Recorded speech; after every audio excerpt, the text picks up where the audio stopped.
Welcome to the 2025 General Fund Budget and Tax Levy. So we'll be reviewing the tax levy impact in regards to the preliminary general fund budget information.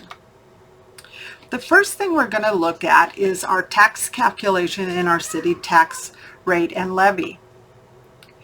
So before setting the actual levy, the City Council must estimate the expected city expenditures for the next calendar year. This is done through the preparation of the city budget, which begins in June of each year. After taking into consideration all the non-property tax revenues, including various state aids, the city subtracts the anticipated expenditures from the projected revenues, resulting in a substantial amount of money the city will need to raise through the property tax levy. In 2025, the anticipated property tax levy, including the general levy, the debt levy, abatements, and the economic development levy, is $5,887,013, with the general fund budget at $7.3 million. Now remember, the city will only receive what it is levied. So for 2025, the maximum amount that the city will receive for their levies is that $5,887,013. Now it's the county assessor who determines the market value. Now remember, the market value is what each property would be worth on the open market the year before taxes are payable. Then each parcel is also assigned a class rate based on the use of property, and as determined by the legislature. State also dictates that all market values must be between 90 and 105% of the actual sales.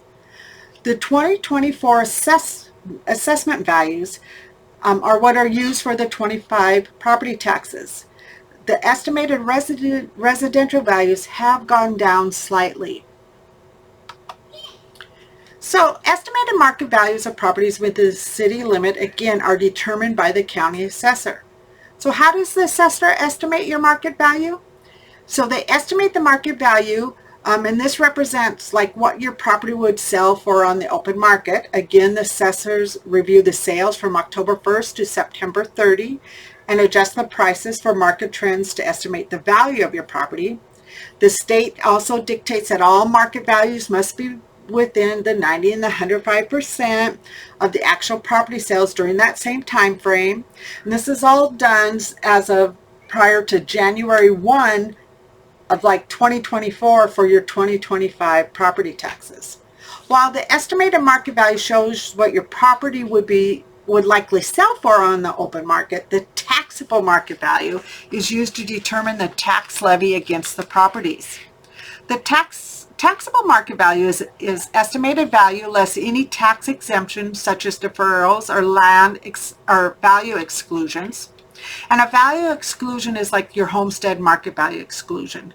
This exclusion reduces the amount of the home value that is subject to taxes. Again, your taxable market value and the net tax capacity for the city work hand in hand. So the city's taxable market value, again, this is the estimated market value of all properties less the exclusion. That's what is used for your 2025 tax payable is at 1.4. This is a slight increase about of 1.82%. The taxable market value of each property times the class rate for each property will determine the net tax capacity value for the city. And again, the city's net tax value is used to calculate the city tax rate. So for the 2025 tax payable, the city's net tax capacity did decrease by about 1.13 to 14.8. This is partially because of the increase in the homestead market value and exclusion. So to determine the parcel's tax capacity, the parcel's market value less the exclusion is multiplied by the class rate to equal the parcel's tax capacity.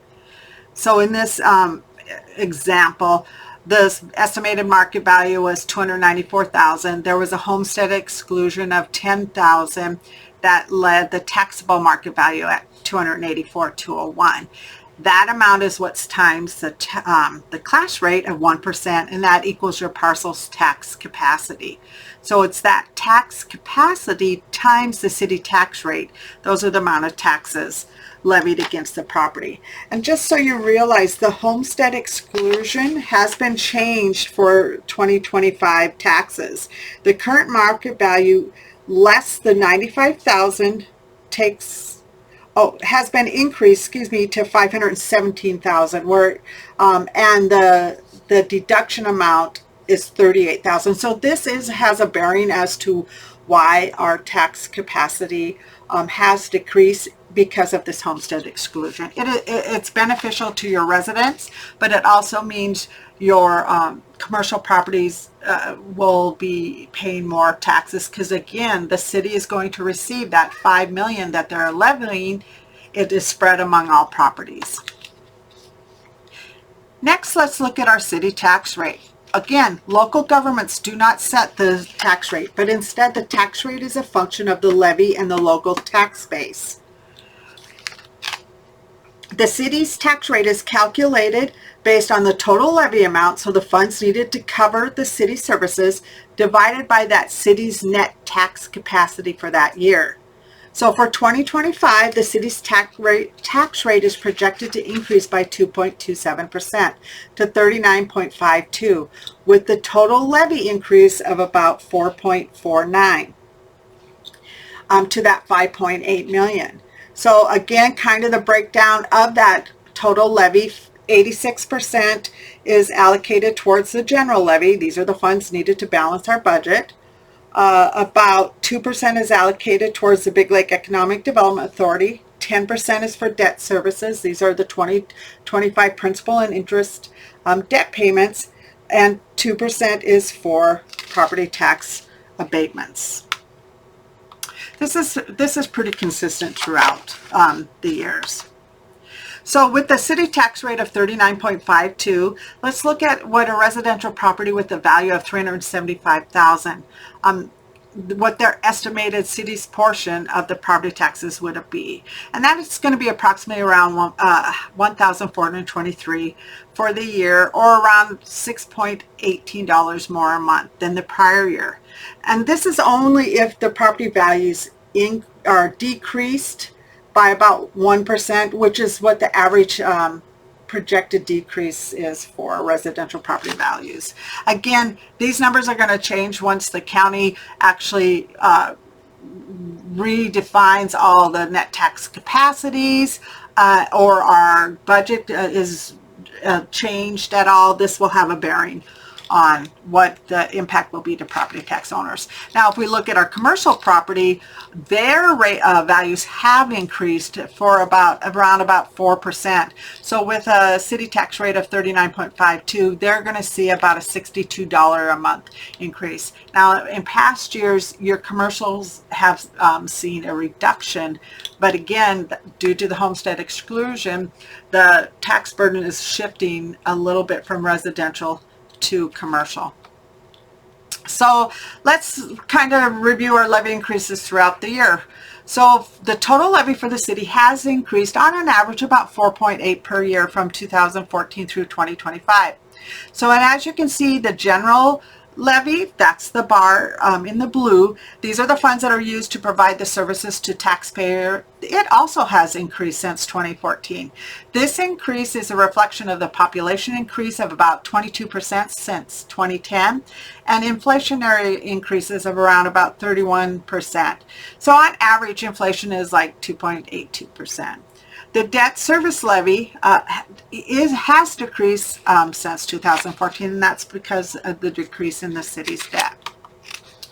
Again, a breakout of the levy amount since 2024 and the change in the net tax capacity, as well as the tax rate.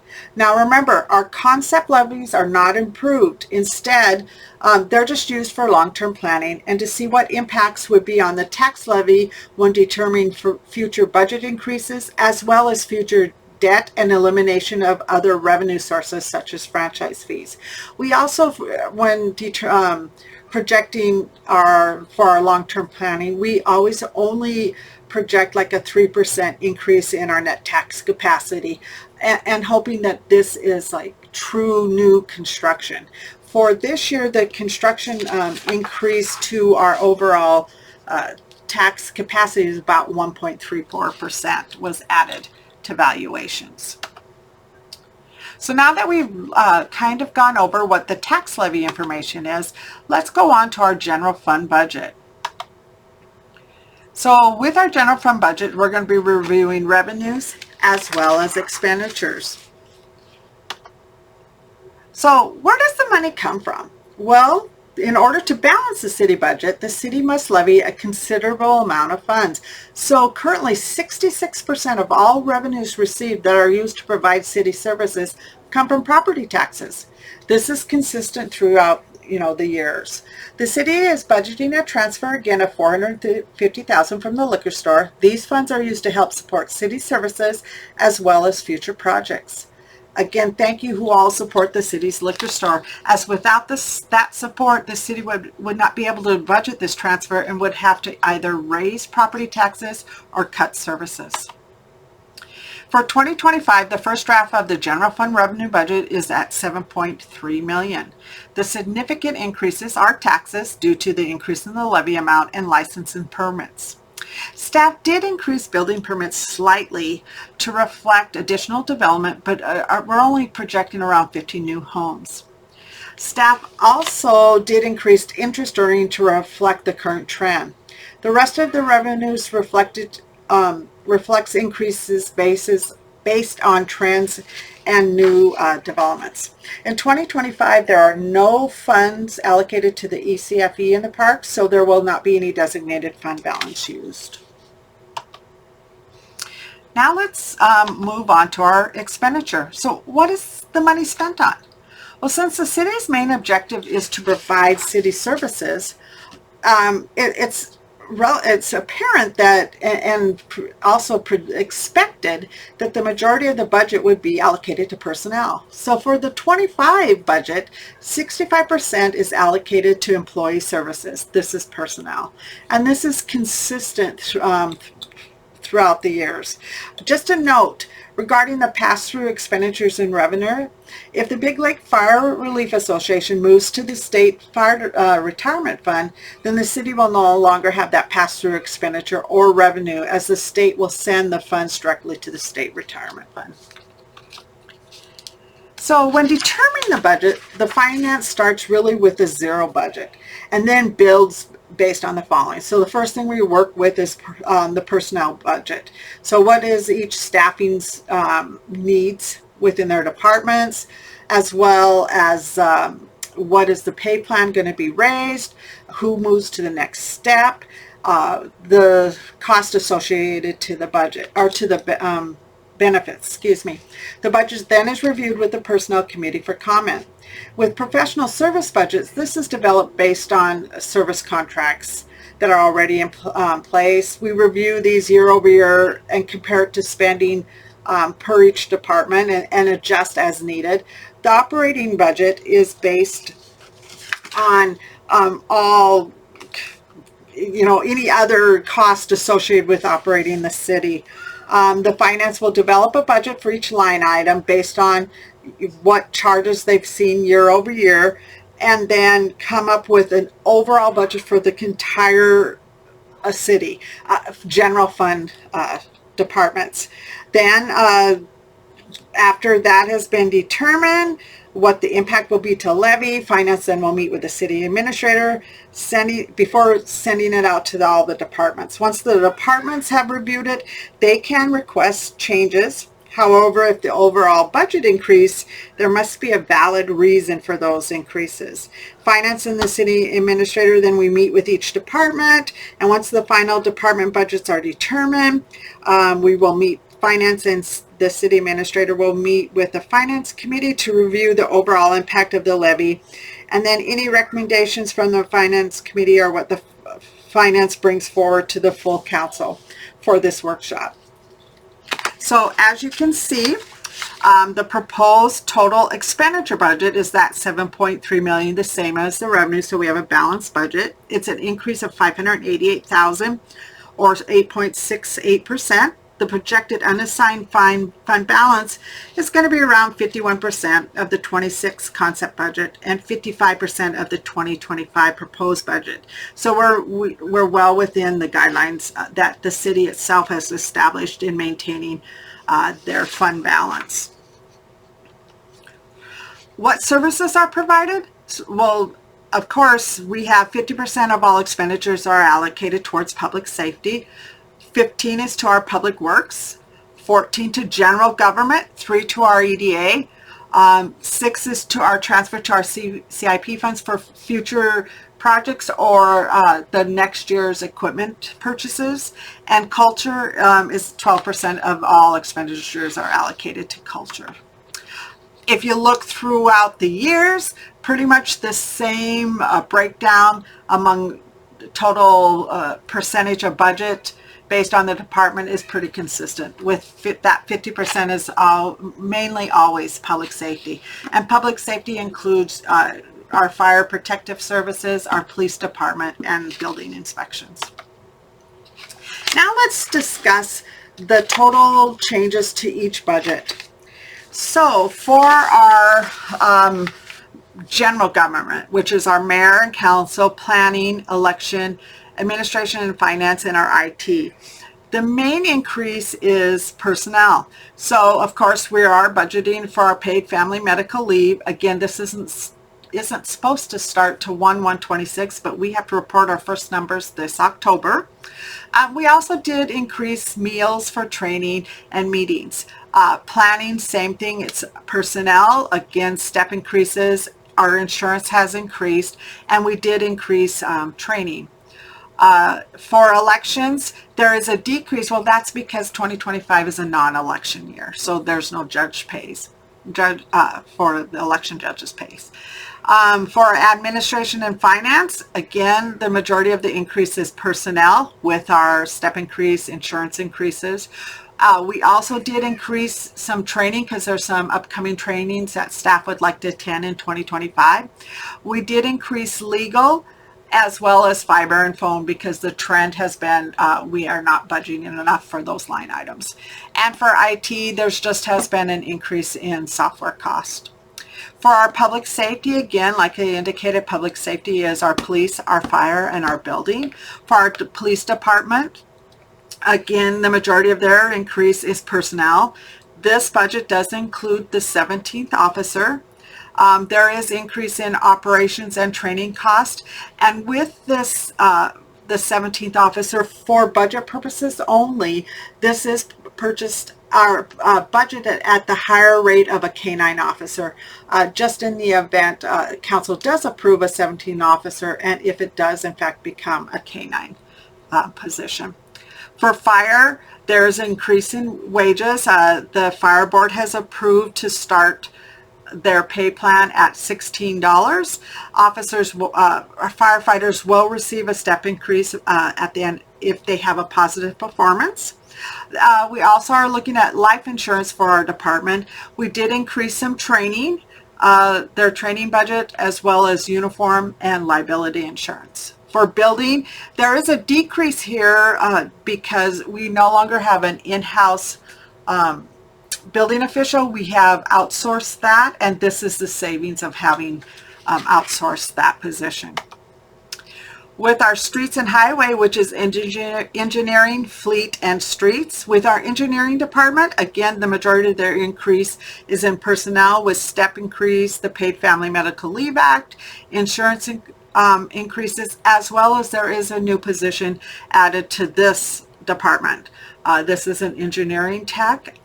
This position will help alleviate some of the pressure that has been on our city engineer. For fleet, again, the majority of their increase is personnel, as well as increase in maintenance cost. For streets, again, personnel. There is a new position also in our streets and parks. So this position is split between streets, parks, as well as some of our enterprise funds. Culture and recreation, which is parks, our community room at the police department, and recreation and community. So with parks, again, personnel, as I indicated earlier, the majority of the increase is due to the new position.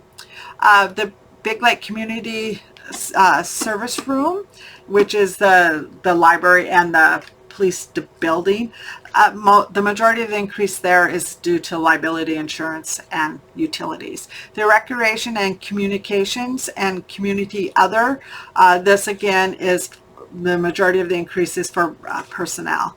And this personnel, a portion of their wages are allocated to farmers market as well as music in the park. For our economic development, same story, the majority of the increase is in personnel. Each department has a little additional increase in training. Again, just a snap picture of our current year as well as concept year of additional staffing needs. We're anticipating this year we have included an additional police officer, the engineering technician, and a streets and park operator. Future ones, again, these were all based on a staffing study that the city had done in 23. Those concept positions we also build into our concept budget, because again, what we decide today has an impact on tomorrow. So we always want you to know where we think we need to be going down the road as far as staffing. Just again, an employee count by division from 2023 through 2028. Again, it takes into all of the additional staffing needs that both staff as well as the study indicated that the city would need in order to maintain the services that you as taxpayers require and deserve. If we look at this overall cost per population based on this 2025 budget, the cost per day is $1.61 to provide these services. And that is the end of our my presentation. If you have any questions, please reach out to myself. My name is Deb, and you can easily reach me here at City Hall. Give me a jingle. My number is 763-251-2974. Thank you.